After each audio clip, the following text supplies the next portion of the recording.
What a game. What a game. Memphis pulls out the victory in overtime. Said never went to overtime, but it did. And Ja Morant. That's a bad man. Ja Morant is really, really good. Stephen Curry is so damn good. I honestly feel bad for the man.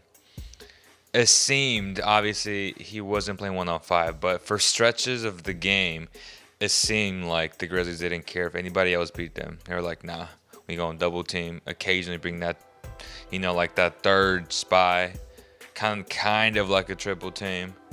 They didn't care. And they allowed Draymond, Shrek, to beat them. And he missed one of the worst floaters I've ever seen in my life. How do you miss that shot if you're Draymond Green, man? NBA champion, says he's the best defender in the planet, but you're a professional NBA player, yet you can't hit. You can't hit a floater, bro? At least hit the damn rim? That was bad. Rather than jump stopping into a jump shot, which he has no faith in, because I'm assuming he doesn't work on his game the way he should, you throw up a garbage floater and then you miss it the way you did. Then you're the talk of the internet. Now everyone's talking about you, laughing at you. But it was crazy. I took out the wife to eat sushi tonight.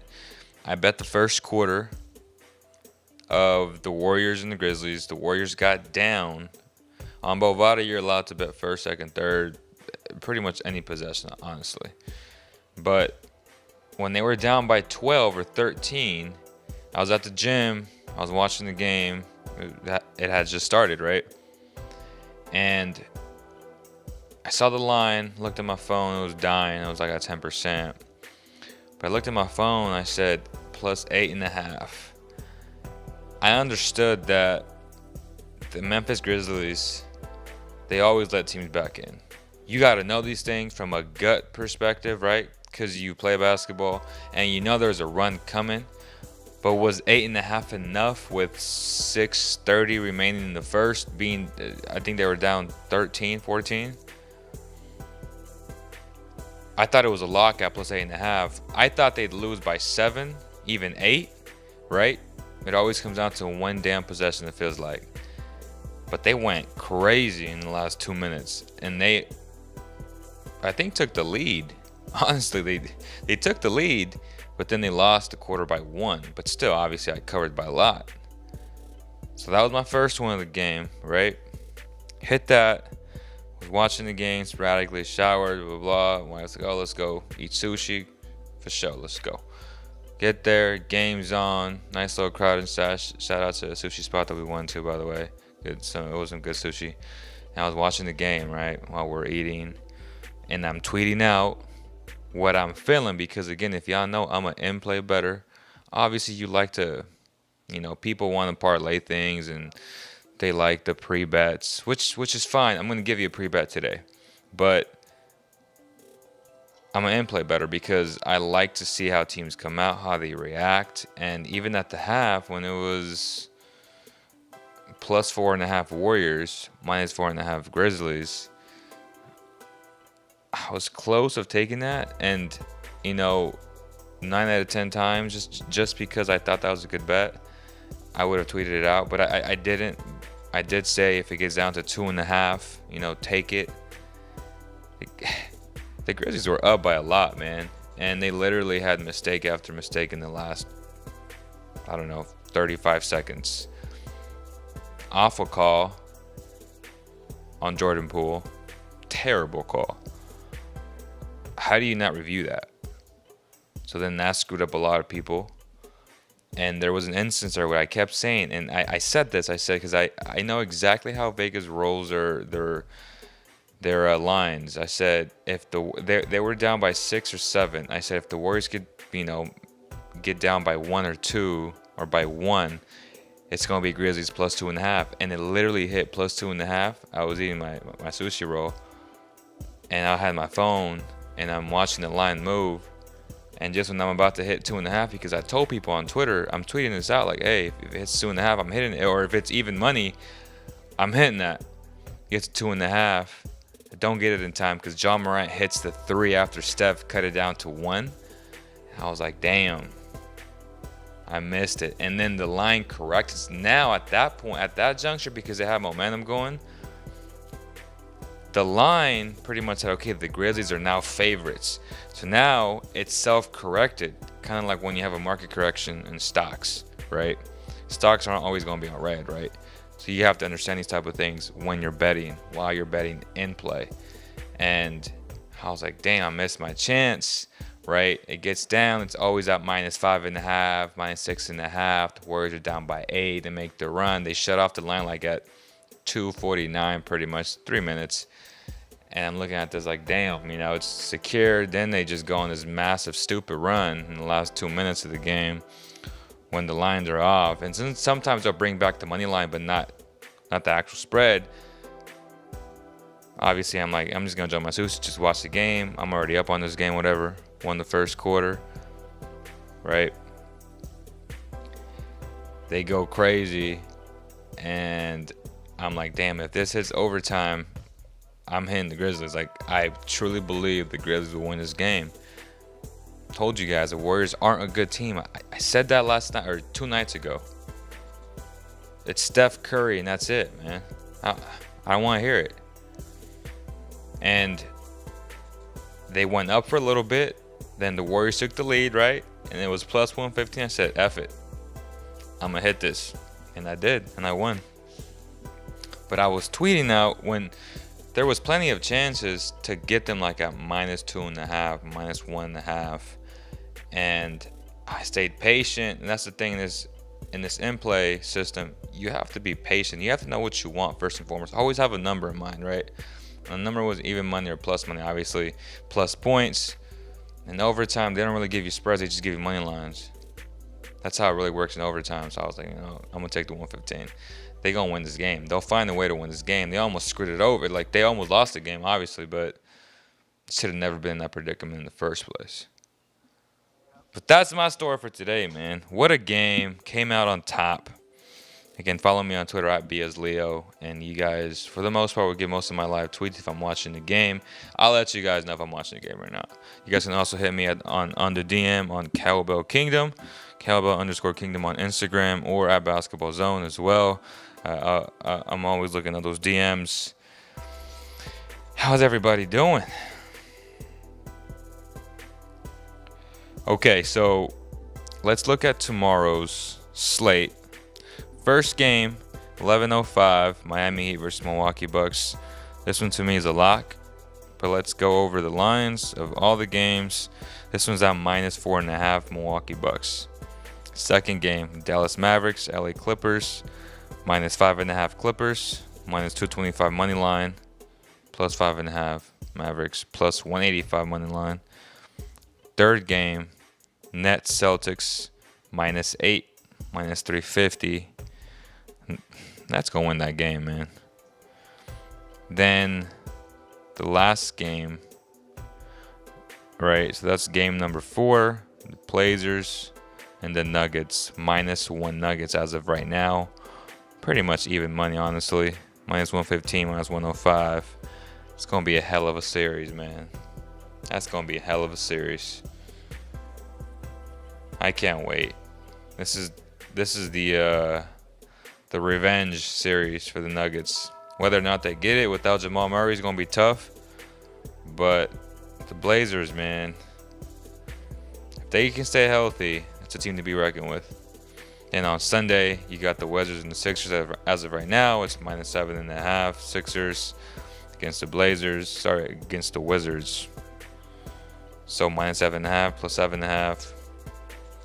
Then you got the Suns and the Lakers, -3 Suns. -3 Suns. Is that right?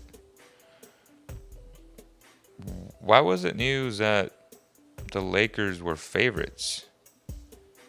That's interesting. And you got the Knicks and the Hawks. Again, pretty much even money for the Hawks, -120 Knicks, so they're a little bit of a favorite. -1.5, +1.5. I'm only going to go over Saturday's slate. So let's go over the first game. First and foremost, game's at -4.5. The Bucks and the Heat. This is a must-win for the Bucks. I don't care what anybody says, man. You got Jimmy Butler running his mouth. They know they have their number. This is a statement game for them. And even though it's a little bit scary to bet against a team that has a number of another team, I think 4.5 is a lock. Obviously, I'm going to in-play this game.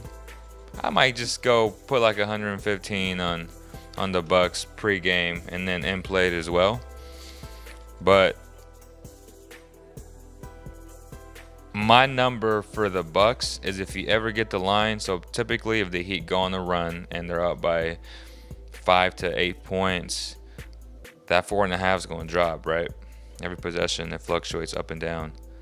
So if you can get the Bucks at -1.5, -2.5, you hit that. That's my magic number. That's how I'm approaching this game. But I feel comfortable enough taking the Bucks at -4.5 to win by 5 points or more. I think they will win this game. I think it's a lock to win this game. So that's what I got. And then game 2, obviously, depending on what happens in game 1. But that's my lock. If the Bucks can get to -1.5, -2.5, you slam that bet and you put whatever you got to put down, whatever you're comfortable with. That's what I like. But I also feel comfortable taking the -4.5. Memphis and LA, the Clippers against the Mavericks. That's tough for me. It's tough, right? The Mavericks are going to compete. That's a game that I'm not going to pre-bet. I'll be honest. At -5.5, I'm going to wait and see how they come out, how the feel of the game, how they're studying each other. The first quarter is going to be massive for me. But a good time to make a bet. It just depends. Like if they go down big, and it's a game of runs. Like if they go down early, right? Hypothetically, if the Mavericks go down early, say by 10 or to 14 points, the spread is going to be like at +12, +13.5. That's when I'm like, okay, there's a lot of value in Dallas at that number because you have to figure that they're going to make a run. It's just the way today's NBA game is. For the most part, you don't always stay up front like that. Teams do let up because of the three-point shot. It's so valuable, and you shoot so many of them that it gives you a chance. So I'm going to in-play this game, and I really don't have a number approaching this game. Like I don't. I just need to see how they're coming out, how they're playing, what the matchups are, and then I'll go from there. So I would say just follow me on Twitter or obviously on the story on Basketball Zone or Cowbell. I'll probably be talking about this game if I'm watching it. I got a lot of renovations going on. Obviously, if you guys see my fence in my backyard, it's destroyed. And tomorrow they're coming starting at 7 a.m. So I don't know how I'm going to watch all the games, but I want to make an effort to make the Bucks game for sure, though. So to me, Mavericks, Clippers, I want to in-play this game. But it's an interesting line for sure. The -5.5 on the road for the Mavericks. -5.5 Clippers, +5.5 Mavericks. 5 p.m. game. This game I'll be watching. If you can get the Nets like at -4.5, -5, I'm slamming that bet for like $200-300. Honestly, they're -8. I still think they'll cover that, but I'm gonna in-play this, hoping that the Celtics go on the run, that Jason Tatum goes crazy for a little bit. Nets will weather the storm. They always do. They're just too talented. So if you can get the Nets -4.5, -3.5, -4.5, you slam that bet. You slam that bet, okay? I don't think the Celtics will win this game. Honestly, I don't. And the last game, 7:35, Blazers Nuggets. That's another game that I'm going to in-play. It's just such a tough game to say I'm going to pre-bet this game, or this team or that team. Like when these teams are so evenly matched, I think the Blazers are a little bit better only because Jamal's not playing. And you can tell by the line, they're on the road and they're minus 105. So that tells you a lot of how Vegas views Portland. It's going to be a game of runs without question. And this is a type of game that if you strategize it correctly, you can make money on both sides. And let me explain what that means. Making money on both sides means if you get them, hypothetically, you put $100 on plus 200. Like if you get both of them at plus 200, at one point it's going to happen. It happens all the time. And I noticed that during the bubble, where if you don't get greedy and you're like, I want guaranteed money, because there has to be a winner. There's no ties here. So if you do the math, if you put 100 on plus 200 and 100 on plus 200, do the math, you make 100. So if you get the money line on both sides at plus 200, because again, the line fluctuates all game long. Okay?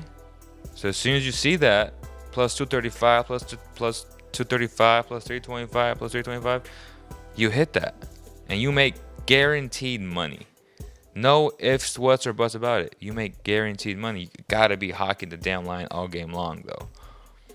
Because then if you do get that, then you're just gonna sit back and watch the game and enjoy. Like, I made money. You know what I'm saying? So these are the games where they're so close, where you want that. And maybe you have a blowout game where Denver just hits everything, right? Or vice versa. And you don't ever get the chance to hit the plus 200 or above. But I don't think that's going to happen. I think it's going to be a close game, and it's going to fluctuate from 5 to 7 points. Either way, you have a run here, then you have a run there. I think it's going to be that type of series. It's going to be that type of game to me. That's what I think. Definitely follow me on that one. I'll for sure be watching that game. That's a game where you can make money on that game just by looking at the spread. Does that make sense? If that doesn't make sense, let me know in the comments. Shoot me a DM, whatever. I'm not hard to find. Let me know. But that's what I feel like, man, for tomorrow.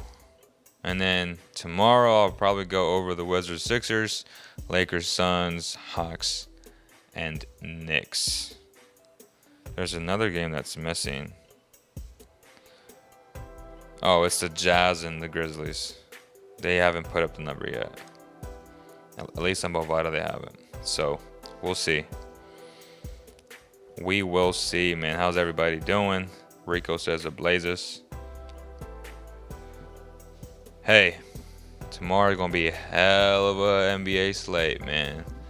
If you guys enjoyed this, I'm about to post this on iTunes, Spotify, wherever you get your podcast. If you want to listen to it in the morning before these games, make sure you tune in, you listen, you drop a review, all those good things. You share it with all your NBA family. You start sharing this with all your friends. Hey, man, y'all want to make some extra money? You ain't got to bet a lot. You know what I'm saying? Whatever you're comfortable with, it's $25. I think that's the minimum bet. Whatever it is, man. Let me know. I'm going to do my best to make you money. That's what I do, man. Like, I got love for you guys. Hey, man, Javier is depressed. Javier is upset, man. Javier is upset. He wasn't in the spirit. He wasn't in the spirit tonight. Let's just say that. But that's gonna do it, y'all. Appreciate the love. I'll see you guys very, very soon. There's a draft prospect video coming out tomorrow. My first one, if not tomorrow, Sunday. And Jalen Green.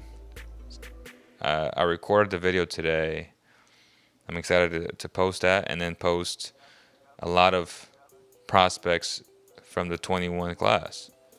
I'm super excited. I know I did that consistently for the 2018 class, where I told you guys Luka would be the best player, all-star. That happened, right? And I just can't wait to continue to dive into this class. It's interesting. I don't know if it's very deep. It's very top heavy, but we'll see. There's always that one player like the Tyrese, like a Bam, like a Donovan. I feel like in almost every draft, right? But that's going to do it, y'all. Thank you guys so much on behalf of the entire Secret family. We'll see you guys very, very soon. Peace.